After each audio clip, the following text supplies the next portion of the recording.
Welcome, my political friends of the interwebs, or maybe in this case it's the politically incorrect friends of the interwebs. I have had bullfighting on my mind for 2 or 3 days now. That's right, bullfighting. I love bullfighting. Now, I know some of you are a little pissed that I just said that, but just chill. I want to make a strong case for bullfighting. First, let me give you a little background on how this came about in the last couple of days. I was driving on the road, and believe it or not, I listened to a fair amount of public radio. That's right, NPR. I know it's a shock, isn't it? The reason I do is because I like to hear what the liberals are up to. I mean, if you have a steady diet of conservative radio, you don't have a clue what's going on in the world of the libs. Now, most people say, well, who gives a rat's ass what's going on in the world of the libs? I like to keep an eye on them. What's the old saying? Keep your friends close, but your enemies closer. So anyway, I'm driving down the road. I'm listening to some NPR, and some lunatic PETA freak. That's right. As you can look, I'm a hunter. I'm a fisherman. And I'm all about eating animals. That's just the way it is. That's the way it is. If you want to eat bean sprouts and tofu, knock yourself out. You know, I'm not trying to prevent you from doing that. However, on the flip side of things, I kind of wish you guys would just stay the hell out of our lives. But anyway, having said that, some PETA freak was going on and on, banging on and on about how cruel human beings are to animals and how it's socially acceptable. You know, everything from the running of the bulls to bullfighting and, even fishing. I mean, these PETA freaks, look, one of the reasons that I do not and will not ever give money to the Humane Society is because they are a left-wing, hardcore left-wing organization that is hell-bent on banning everything, including fishing. Yeah, so anyway, so this guy's banging on about bullfighting, and now listen, I have a little experience with bullfighting. No, I was never a bullfighter, although how badass would that have been? How badass I don't know. In the old days, maybe, but now I don't think I'd look so good in those outfits they wear. So anyway, let me give you some background on that too. When I was in high school, when I was a senior in high school, me and my friends had a mutual friend. I guess one of the people in our little circle.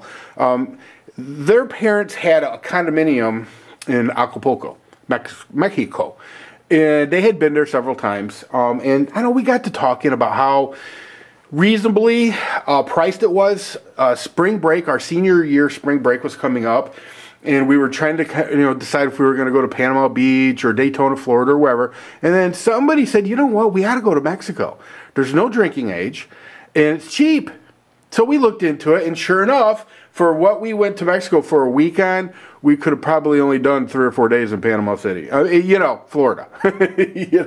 So long story short, we went to our senior spring break to Acapulco, Mexico. And consequently, for $10, you could go see a bullfight, which we did. We all wanted to do that. A couple of things culturally that we wanted to see was the cliff divers, which, boring, and the bullfights, which was awesome. Absolutely awesome. Now listen, when I speak of bullfighting, my understanding is they do it differently in Spain. I have no experience with Spanish bullfighting. None. Zero. My only experience with bullfighting is bullfighting that I've seen in Mexico. So here's the deal. Now, I don't remember how many bullfights you got for the $10, but I know, it was multiple bullfights. Off the top of my head, I'm going to say we've seen at least 4, maybe 5 bullfights. And the way it works is, no, I'm 46 years old, so I'm diving back to teenage memories here. But you know what? It left such an impression that I feel pretty comfortable with giving a fairly accurate description of the events. We're in this. It's like an arena, an outdoor arena. No, it's not like a domed arena or anything. It was an open air arena, and fairly large. Not like something you would see a professional sports game in, but fairly large if I remember right. And yeah, the matador comes out, and he's all dressed, in the outfit that matadors wear. And he's strutting around like a peacock. And then the bull comes out. And actually, I think the matador comes out and presents himself, and then he goes away. And then they bring the bull out, and the bull kind of struts around too. And then these, and I can't think of the name of them. There's these horsemen, these guys on horses, and they've got these spears. And they come out and they get the bull all riled up, and they stab at him with their spears, get the bull pissed, basically. But the bull, by the way, the bull is bleeding at this point. So, you know, there's, I guess, I would think that there's probably a double-edged meaning to the whole thing, or a double, I don't know, double-edged sword. I can't think of the term I'm looking for, but there's a purpose behind it, and probably part of it is to get the bull pissed off, but part of it too is to get it bleeding and start to get some blood loss going to maybe weaken it a little bit. Now, I don't know that to be the case, but it is what it is. So then, when the bull is sufficiently riled up, the matador comes out. And he's got a sword and he has a cape. And he comes out and he does this little matador thing, gets the bull's attention. Of course, the bull's ready to take some, to whip some ass. And then they do their dance. And here's what's interesting about it. Okay, listen, I'm not going to lie to you. The bulls are going to die. They're going to die. And they're going to endure some level, probably a fair amount of suffering. Okay, so you're thinking, well, how can you possibly be for the suffering of animals? And I'm not. Normally, I'm not. I'm all about a humane kill. Listen, when I hunt, that's my big. I'm an ethical hunter. I think a quick and humane kill is always best for a lot of different reasons. But one of the main reasons is so the animal doesn't suffer. So now we go back to the question: how on earth could I be possibly for a cruel sport like bullfighting, where the animal is made to suffer? Well, here's why.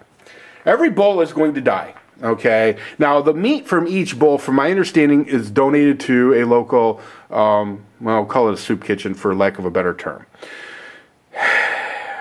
Okay, that's what's happened. That's what's up. The bulls in the end will die, and they will be dragged out, and they will be sent to a butcher, and that meat will be donated to basically a kitchen for the poor. Okay. Now, is that any reason to put up with the torture of an animal? No, absolutely not. No. But here is why. And I'm going to make this case. You can let me know in the comment section how you come down on this, but here's why I support bullfighting. In fact, I think it's awesome. Okay. We kill in this country, just this country alone, but God only knows worldwide, literally millions of animals every year to satisfy the nutritional needs of Americans. Okay? And that ranges from, you know, chickens, fish, turkeys, beef cattle, goats, you name it, we kill it. Okay? And in every case, those animals, for the most part, are humanely dispatched. Now, some people will argue that they're not, and some people argue that there's no humane way to kill an animal, blah, blah, blah, blah, blah. Okay? Whatever. All right? Here's why I'm for bullfighting. Of the bullfights that I've seen, okay, there was one bull in particular, and I don't remember his name. We'll just call him Badass Billy. Badass Billy had this look in his eye, and that look in his eye was like, you know what, mofo, yeah, you might kill me, and you losers may end up eating me in the end, but I'm gonna take a piece of mine. This bull, I'm not kidding you, I'll never forget this the rest of my life. He manages somehow to get in on this bullfighter and took his horn, one of his horns, and basically gored this bullfighter in the nuts. And then threw him up in the air like a rag doll. And then quickly, before the, before the horsemen could come, which is, they're kind of like almost a version of rodeo clowns at that point. Their job at that point is to try to protect or save the matador. But before the horsemen could get out to save the matador, this bull gored the shit out of this guy. Literally. Gored took his pound of flesh. I'm not kidding you. Now, they brought out and I don't think the bull killed the matador, but let's put it this way. That matador he paid a steep price for going toe-to-toe with this bull. Okay. Now, they brought out a relief pitcher, if you will, to come out and finish the bull off, and he did. And the way this works, this is kind of interesting, too, because this guy here was the worst matador that got gored, but there were a couple of other matadors that got some whooping on him, big time, got some whooping on him. Here's the way this works in the end. The bull, you're supposed to, as the matador, and I have pictures somewhere, and I looked, couldn't find them. You basically lunge forward. Once you've fought the bull, you lunge forward. And if you do it right below the neck, your sword will go in and then go into the heart. And if you do it correctly, the bull will drop right there. And if you do it like that, that's like hitting a grand slam. That's like, you're the man. All right. If you don't, what you have at that point is a sword sticking inside of a 2,000-pound animal, and he's pissed. Well, the only way to redeem yourself from that is to reach in, grab the sword, pull the sword out, and then redo it. Good luck.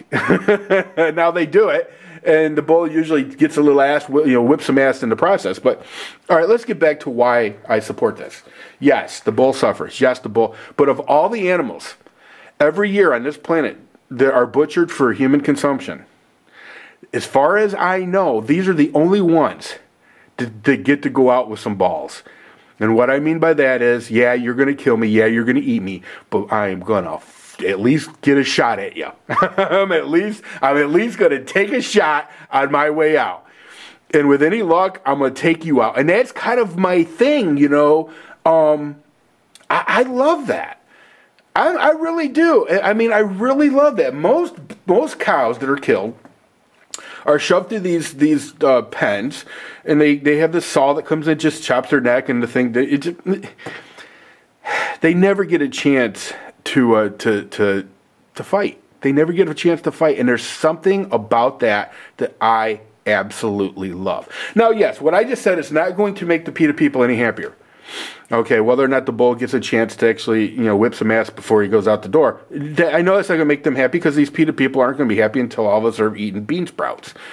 Okay, well, that's just not going to happen. It's just not going to happen. But my argument to more logical and reasonable people, and I mean people that aren't members of PETA, is that, hey, say what you want. And now there's an argument to be made that, making an animal suffer is not a good thing, but say what you want. But my instinct tells me that if I'm going to go out, I want to at least take a shot. I want to at least take a shot. I want to get a couple good ones in before you take me out. That's just the way I feel about it. So anyway, that's my defense of bullfighting. And it's been that way. And I can remember I was a teenager when I seen the bullfights, and I can tell you that I've always felt that way. I was so impressed with the bulls, and I was so impressed with, just the whole thing, the whole thing. And I would go and see another bullfight. I absolutely would. Absolutely. And not to beat this dead horse, literally, but if you think about it, we fish, and almost never do the fish ever get to eat us. I mean, once in a while, maybe a shark gets a hold of a fisherman. We hunt deer, but how often does outside of you hitting a deer on a highway and getting killed that way, how often do you go out into the woods to hunt deer and then have a deer hunt you? I mean, you see what I'm trying to say here? I just love the fact that the bull gets to have a shot. That's all. In the end, he will lose. That's a fact. But he gets a shot. So anyway, listen, everybody take care. Let me know in the comment section what you think. There you have it. See ya.